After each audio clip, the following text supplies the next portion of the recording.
Welcome back for another deep dive. Today, we're going deep, folks, into the unconscious mind. Ooh, exciting.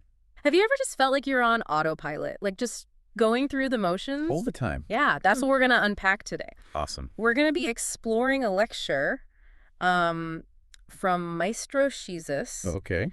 and it was channeled through the contemporary spiritual school, LEMDU. Cool. So he uses this really interesting phrase. He talks about the abysses of the unconscious. Oh, wow. I don't know, what do you think about when you hear that? What does that mean? Abysses of the unconscious. Yeah, what does that mean? What does that make you think of? Well, I think about, when we go through life Yeah. and we kind of get stuck in these patterns and we don't really know why, and we keep repeating the same mistakes. And those, to me, kind of sound like abysses. Like we're just kind of falling into these deep, dark places, but we don't know how to get out. So you think he means like negative thought patterns or limiting beliefs or something else? Yeah, I think it's kind of all of that, right? It's like these things that we don't even realize are driving us. Right.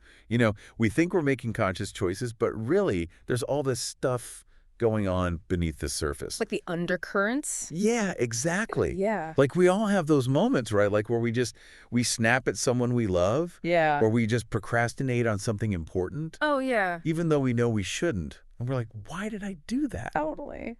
And I think that's what he's talking about. It's like, that's the unconscious. It's like we're not fully present in those moments. Exactly.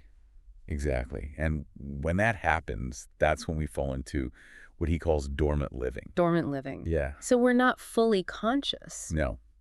We're just going through the motions.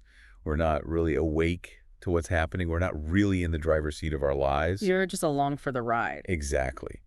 And, it's like driving a car, but not being fully aware of where you're going or why. Oh, I like that. That's a great analogy. Yeah. Because he actually uses a car metaphor in his lecture. Does he really? Yeah, he says the car, that represents our actions, what we do in the world. Mhm. But the engine, the thing that's driving the car, that's our life's purpose. I see. I see where you're going with this. Yeah. So if our purpose is just focused on like external achievements, like chasing wealth or status, it's like having a really fancy car, Yes. but like a weak engine. Exactly. You might look good, but you're not going to get very far. You're not going to get very far. And that's where it gets really interesting because he points to these ancient civilizations, Atlantis and Lemuria, Oh, yeah. as cautionary tales. I mean, these weren't just any civilizations. Really? He describes them as like really advanced societies, both technologically and spiritually. Right, they had it all, They had it all. but they lost their way. So what happened? What can we learn from them? Well, Maestro Jesus suggests that they ultimately collapsed because they lost sight of their true purpose. They became obsessed with power and validation. They got so caught up in the material world that they forgot about their spiritual side. So it sounds like they became disconnected. Exactly. They became disconnected from their true selves Yeah. and from nature. Yeah. And that's a recipe for disaster. Wow. So these ancient civilizations, they Mhm. really sound like they're a reflection of what we could be headed towards It's true. if we're not careful. Yeah. And I think that's part of the point of bringing them up, Okay. He wants us to see ourselves in these stories Right. and hopefully make different choices. So it's not all doom and gloom then. No, not at all. He actually offers a really hopeful message. Okay. He says we have the power to break free from these abysses.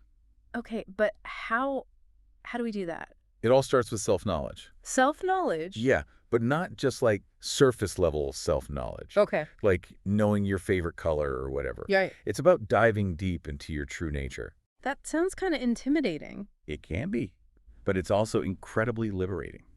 So where do we even begin? He talks a lot about mindful breathing. Breathing. Yeah, I know it sounds simple, Yeah. but trust me, there's a lot more to it than you might think. Okay, so how does breathing help us uncover this like deeper self-knowledge?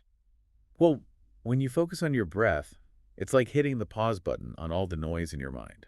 You mean like all the thoughts? All the thoughts, the worries, the to-do lists. Right. And in that stillness, you can start to become aware of what's happening inside of you. It's like creating space to actually listen to ourselves. Exactly. And when you listen, you start to understand why you react the way you do, what triggers those old patterns. It's like holding up a mirror to our unconscious. Exactly. And once you can see those patterns clearly, then you can start to make different choices. Choices that are more in line with who we really are. Exactly. That's when you start living from a place of purpose. I like that. Living from a place of purpose. Yeah. So this is where he introduces the concept of sacred duty. Yes. It's about recognizing that we all have a unique calling, something we're here to do. But duty kind of sounds heavy, like an obligation. I know, but he's not talking about duty in a rigid sense. Okay. Think of it more like an alignment with your soul's purpose. Like when you're doing something you love and it doesn't even feel like work. Exactly. It's that feeling of flow, of being totally in your element. It's about having the courage to live from that authentic place. Yes. And that takes trust. Trust in ourselves. Trust in yourself. Trust in something bigger than yourself. Faith. So when we talk about faith here, we're not just talking about religion, right? Right. It's more about trusting your own inner wisdom. That gut feeling. Yeah. Like that little voice inside that says, hey, this feels right, or maybe not this way. But trusting that voice can be hard. Oh, absolutely. It can be scary to let go of control, to trust that you're being guided, even when you don't have all the answers. So how do we cultivate that kind of faith, that deep trust? Well, he talks about the apostles, Okay. They were willing to put everything on the line for something bigger than themselves.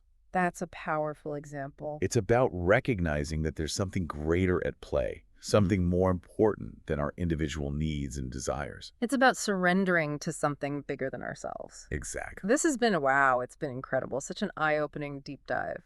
It really has. So for our listeners who are ready to take this journey, move from unconscious living to one of purpose, where do they begin? Start by asking yourself, what would it look like to truly live in alignment with my soul? That's a powerful question. And don't get discouraged if you don't have all the answers right away. It's a journey. It's about taking small steps each day, being kind to ourselves along the way. Exactly. To our listeners, thank you so much for joining us. Remember, the power to transform your life, it's already within you. Just got to tap into it. Absolutely.